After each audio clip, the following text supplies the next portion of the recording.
Pokémon, the highest grossing media franchise in the world. There's a good chance that you've heard of it, whether that's the video games, the trading cards, the TV show, Pokémon Go, the competitive game, or maybe you just know Pikachu. Today, we're going to dive deep specifically into the card game and answer the question, how has the Pokémon trading card game drastically grown in the last 5 years, and how did digital marketing assist this? Originally started in Japan in 1996, the Pokémon card game has become an absolute staple product for the company for a worldwide audience. The company continuously aims to keep things refreshing for the fans by releasing a new mainstream set, typically over 200 cards every 3 months. These are also joined alongside special sets which release every 6 months, often with a smaller number of cards in, but they tend to have more sought after cards with better artwork and higher perceived value to the collectors.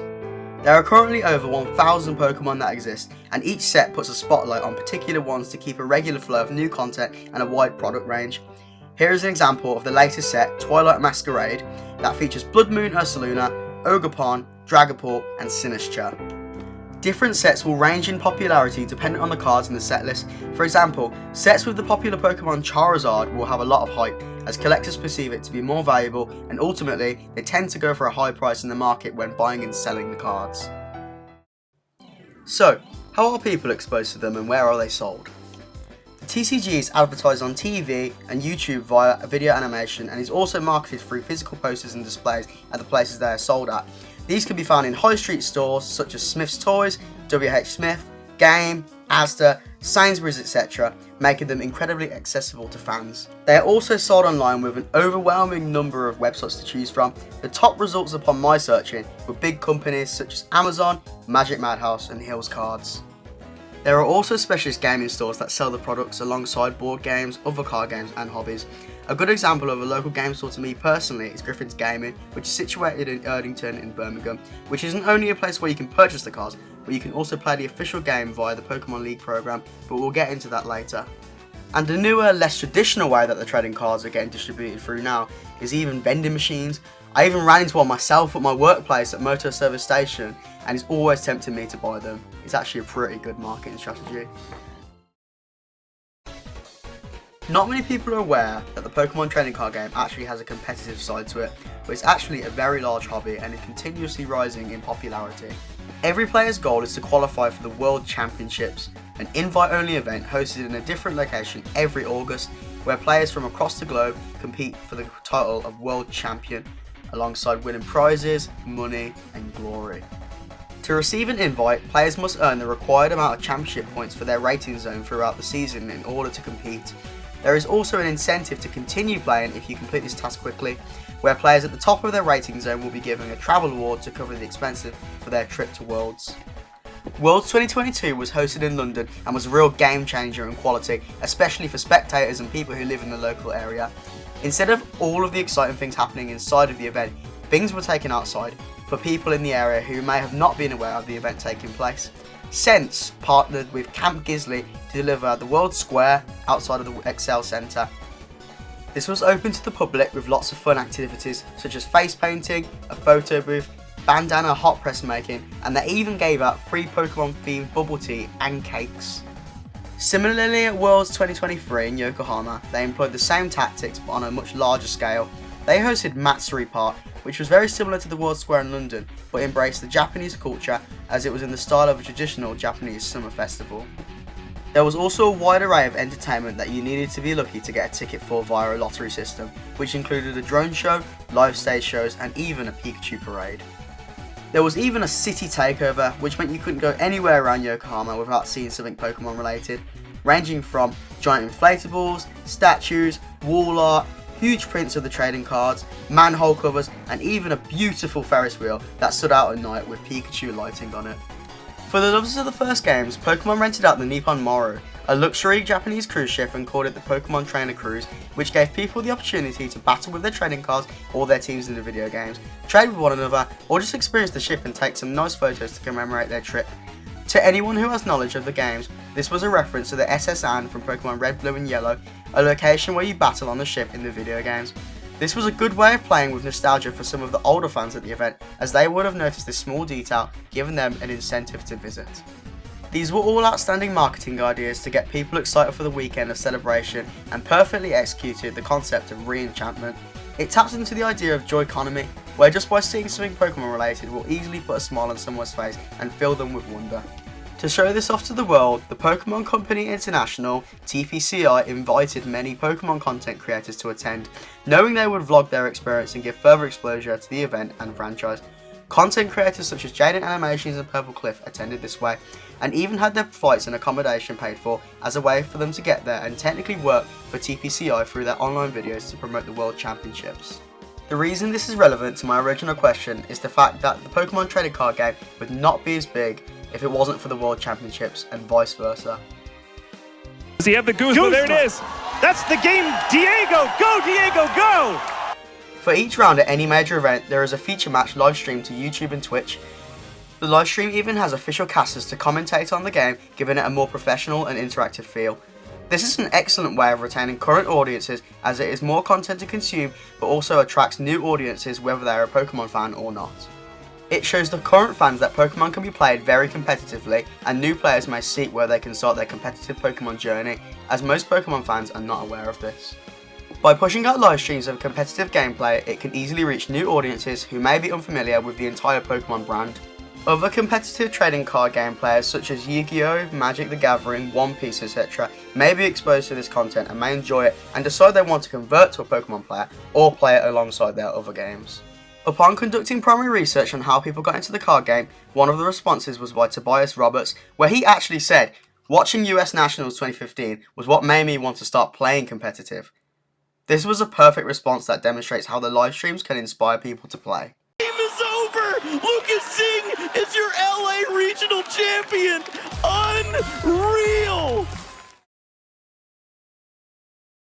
COVID-19, the virus that created the worldwide pandemic where social interaction was limited and people were inclined to try out new things. For some, it was learning something new like a language or an instrument, and some people had large clearouts in their house as they had the time to do it. In the process, many old collections of Pokemon cards were rediscovered.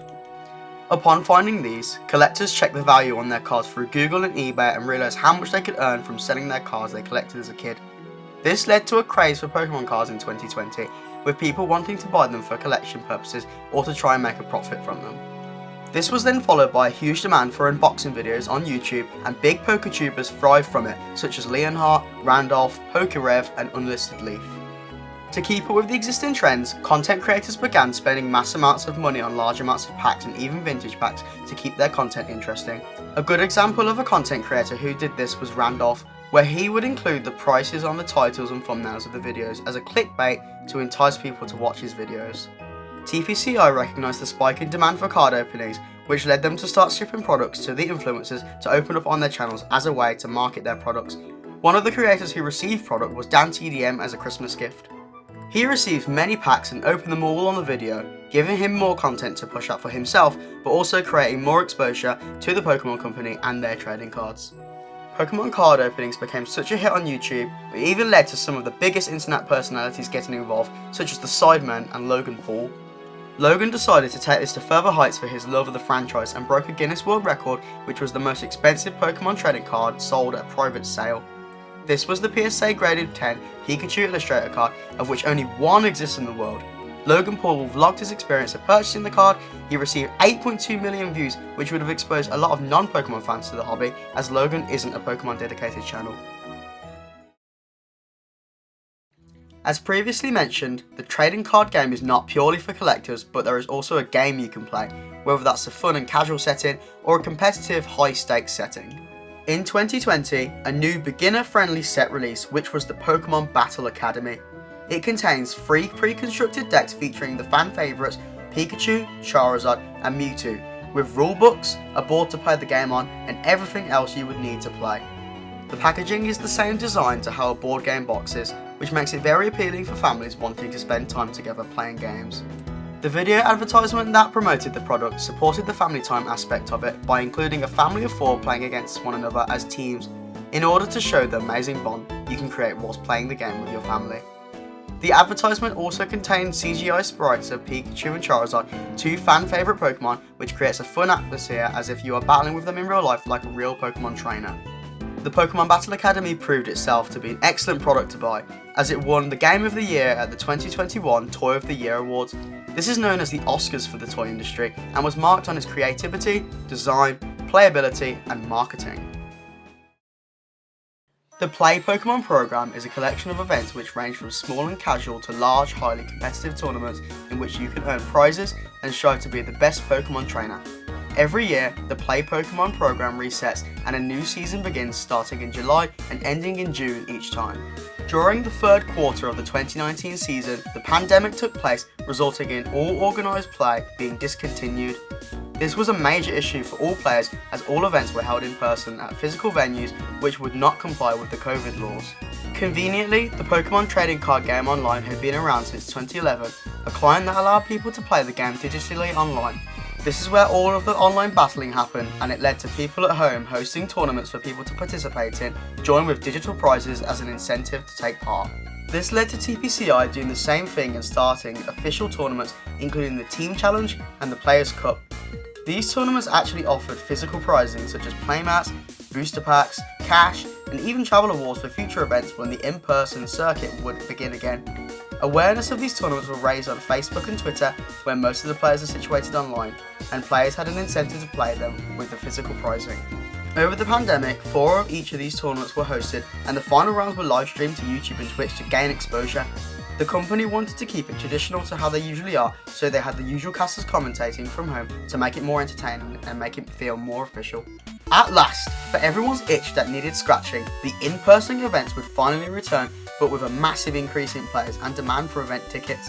Pre-pandemic in the 2019 season, there were 14,033 active players in the Masters division, whose ages are typically 15 plus. The 2024 season had a whopping 850,348 active players in the Masters division, a monumental increase of 6,059%. The combination of everything happening during COVID clearly led to the player base skyrocketing. Currently, as of July 2024, TPCI are trying to increase their player base even further by running a small marketing campaign to attract new players to visit a Pokemon League. Their main asset is a 30-second video advert that has been promoted all over social media such as YouTube, Instagram and Twitter. The video features a new player entering a room of a very diverse group of people, which demonstrates that Pokemon is for everyone, and the community is very welcoming for new people. At the end of the video, there is a call to action with a landing page link to visit for consumers to find out more. TPCI also created a very traditional looking TikTok video, which at the start says, "Come with me to my first ever Pokemon League." These are very popular videos on the platform whereby the content creator films their experience of where they go on that day. They tend to be videos like getting a tattoo or going to an event, and Pokemon's take on it fits the style perfectly. Throughout the video, they demonstrate how to find a local league, highlight how welcoming the community is, how fun it is, and how easily accessible it is. During this research project, I'm fairly certain my cookies have been tracked, as I've had the marketing directed my way as well. I was presented with 3 Instagram stories where they ask a rhetorical question to raise interest, then they tell you how easy it is to find a league, and then finally they give you a call to action to go to the website. I actually really like these adverts personally, as it was so simple yet really well presented. This is the landing page, and Pokemon made sure to make it very intuitive, and it has all the resources that you need to get started, including an event locator, rules, and even a parent section for assistance. The page even suggests what products to buy based on your experience and skill level. This is a great way of marketing certain products to the right audiences, not only boosting the sales, but also building players up at a steady pace. Overall, Pokemon have outstanding marketing and aren't particularly going wrong with it, but I have a suggestion that could make the card game another worldwide obsession. Just how Magic the Gathering printed a one-of-a-kind card, being the One Ring, back in 2023, I think Pokemon could do the same thing in designing a very unique card of a particular Pokemon, such as Pikachu or Charizard, and only printing 10 for each country where the cards are sold. This would give everyone in the world a chance to get hold of one with reasonable odds to try, but still extremely rare to create a hunger for people wanting to find it. This could be done to market the 30th anniversary, and it could be promoted using influencer marketing by sending the products that could contain these extremely rare cards to open up on their YouTube channels, a previously proven strategy for TPCI and could make the Pokemon trading card game blow up once again. Finally, to answer my original question, there has been a very mixed pool of ways people have got into the hobby. However, I believe the roots came from Pokemon becoming a worldwide craze which exposed a lot of people to the hobby. The digital marketing has played a large role in this, as not only exposes people to the cards themselves, but also guides the customers to the right areas, as so many people are aware of the hobby and want to get into it but do not know where to start.